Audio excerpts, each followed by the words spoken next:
take all that they hand me down and make out I smile though I wear a frown. And I'm not gonna take it all lying down, 'cause once I get started I go to town. 'Cause I'm not like everybody else, I'm not like everybody else, I'm not like everybody else. Eu nunca quis ter filho.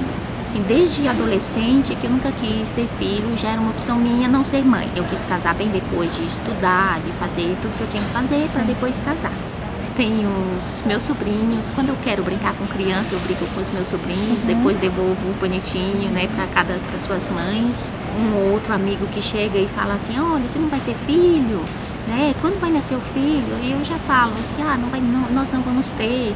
O meu marido, ele já havia sido casado antes e ele tem um filho, então foi mais fácil convencê-lo, porque assim, como ele já exerceu o papel de pai, né, ele já não tinha tanta ansiedade para ter mais um filho, então foi bem mais fácil convencê-lo. Ela cobrava muito mais para eu casar do que para eu ter filhos. Quando eu falava para ela assim, eu tô fazendo um curso aqui, ela falava assim, e você não vai casar? Minha irmã fala para mim assim, olha, você não vai ter filho, você vai... Quando você estiver velha, doente, não tem quem cuide de você. Ela fala isso, mas isso é uma convenção. Isso não significa que de fato ele vai cuidar de mim. A modalidade que eu pratico chama, nos Estados Unidos, chama powerlift, que é levantamento de força, e aqui no Brasil o pessoal chama de levantamento básico. A minha mãe não gosta muito não, até hoje ela não... Ah, menina, vai levantar peso, não sei o quê. Mas aos poucos ela foi aceitando. É o que eu gosto de fazer, o que eu me sinto bem. Aos poucos eles foram aceitando. Tem amigos meus que vão em competições e torcem. Normal, tudo normal. Sempre dependi de ônibus, carona e táxi. E é até hoje. Não sinto falta da carta, né? Não tenho esse problema. Pelo contrário, né? Pelo contrário, por quê? Posso, né? Para mim depende de lei, eu posso beber, né? Não tenho bafômetro, eu posso dormir, eu posso ler, correto? Não tenho estresse do trânsito, de ficar ali esperando, né? no volante, não tenho aquela coisa de ter o compromisso de passar na casa de alguém para pegar de carona, pelo contrário, né? Eu vivo muito de carona. Não é cara de pau, mas é uma coisa que acabei acostumando. As pessoas sempre me perguntam se isso não faz falta. Eu acho que a questão de fazer falta é a questão mesmo de cultura e de você acostumar com determinadas facilidades. Por exemplo, quando não tinha telefone celular, a gente vivia sem o telefone celular. Quando a gente não tinha o computador, a gente datilografava e fazia as cópias em papel carbono. Como eu nunca dirigi, como eu nunca tive o carro na minha mão para poder estar indo para cima e para baixo, eu não sei o que é ter um carro. E também, ter um carro a gente tem, mas não dirijo. E também não tenho interesse nenhum em dirigir agora. A minha família acostumou, né? Porque a Catarina, que é minha esposa, foi que sempre dirigiu e agora tem os filhos, né? Então eu sou aquele que depende de todo mundo. Mas quando as pessoas não estão por perto para me socorrer em termos de condução, eu chamo um táxi. Somos uma família feliz, né?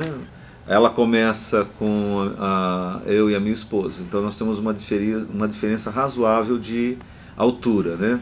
Ela, por exemplo, ela tem uns 16 centímetros maior que eu tenho 1,63, ela 1,78, então começa por aí, né? Ela não gosta de fazer compra e eu gosto, então quem controla e quem às vezes fica no meu pé para não gastar é ela, né? Eu sou consumista, assim, de muito mais que ela, né? Então essa coisa de padrão, ela é, bom, pelo menos para mim é relativa, né? Essa coisa de Doriana, né? Primeiro que não existe. As pessoas estranham, né? Ainda mais, né? Ah, poxa vida, você... Principalmente na época em que os filhos eram pequenos, né? Buscar em baile, levar... Porque eu tenho um filho e 2 filhas. Então, buscar em baile, levar para baile, levar para festa, essa coisa toda. Eu era o companheiro, sempre fui. Não deixei de ir, mas do lado do motorista, sempre como copiloto. Então, Então a Catarina, minha esposa, levantava, tinha que ir junto, tinha que ser solidário, mas nunca dirigindo, sempre do lado dela. A teoria crítica, ela foi uma verdadeira febre aqui na América Latina, especialmente no Brasil, nos anos 70. E ela chegou justamente para fazer um contraponto com a teoria funcionalista, né, passando e mostrando uma visão mais crítica dos meios de comunicação. Isso eu estou falando especificamente da mídia, né? Porque a teoria crítica ela é muito mais abrangente, ela não faz nenhum estudo específico sobre os meios de comunicação, mas ela analisa todos os fenômenos sociais, inclusive o fenômeno midiático, né? Fazendo então estabelecendo uma relação entre o capitalismo e os meios de comunicação como instrumentos de manipulação, né, do capital. Então essa é a visão que a teoria crítica tem em relação aos meios de comunicação. A gente tem duas grandes visões, né, diria quase que não opostas, mas que mostram uma evolução nesse olhar, né? A gente tem primeiramente o Adorno e o Oppenheimer que vão mostrar os meios de comunicação como realmente coisificadores do sujeito.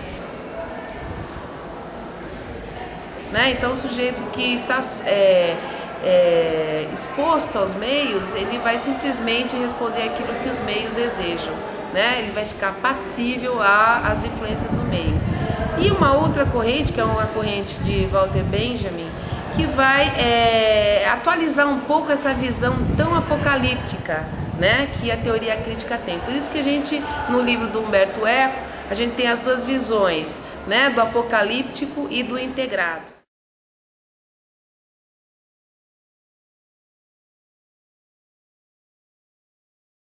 Existe uma série de variáveis que são fundamentais dentro desse processo de vida do indivíduo. Eu acho que uma outra variável forte em termos de uma combinação dessa primeira variável seriam as questões culturais. Okay? Então, a combinação destas variáveis faz com que o indivíduo se comporte de uma forma X ou uma forma Y. Por exemplo, por que determinados valores são mais relevantes para um e menos relevantes para o outro? Existe exatamente a questão da vivência, da experiência, dos próprios objetivos inseridos dentro desse indivíduo, né? Então existe todo um contexto que o leva a pensar, a refletir, a criticar de uma forma X e não Y, por exemplo. A relação, a influência que os meios de comunicação têm, aí a minha opinião, né, sobre essa questão, é que os meios de comunicação realmente têm uma influência na vida das pessoas, principalmente porque a gente vê hoje, né, uma ausência de hegemonia institucional. Nós não temos mais a igreja nem a ciência que dominam os conhecimentos, mas temos diversas influências. A gente tem uma sociedade bricolada, a gente poderia dizer, né? Então, nessa perspectiva, nós enxergamos, eu enxergo a influência dos meios muito grande. As mães hoje saem para trabalhar e deixam os filhos, né, ligados à televisão. Você está exposto, muito mais exposto, porque essas outras instituições não têm mais a influência que tinham anteriormente. E isso, claro, influencia. Agora, eu não acredito, né, como Adorno, que os meios de comunicação tenham esse poder de modificar o sujeito, de coisificar o sujeito. Se eu acreditasse assim, né, eu estaria negando um futuro, negando o meu futuro, negando o futuro dos estudantes, negando o jornalismo e negando a vida. Então eu acredito que o sujeito possa, sim, negociar conteúdos, negociar sentidos, e que a cultura e esses outros filtros, né, que interferem no cotidiano do sujeito, realmente propiciam diversas leituras da realidade. Eu acredito nisso. Então, assim, não é pelas convenções que você tem que ir seguindo o seu rumo. Eu acho que você tem que dar o rumo, você tem que fazer a sua história, você dá o rumo da sua vida e não ficar seguindo convenções, né? De repente, começa a seguir convenções, você vai ser infeliz lá na frente. Só porque você quis seguir uma convenção e no final deu tudo errado. I'm not like everybody else. Like everybody else. Like everybody else. Like everybody else.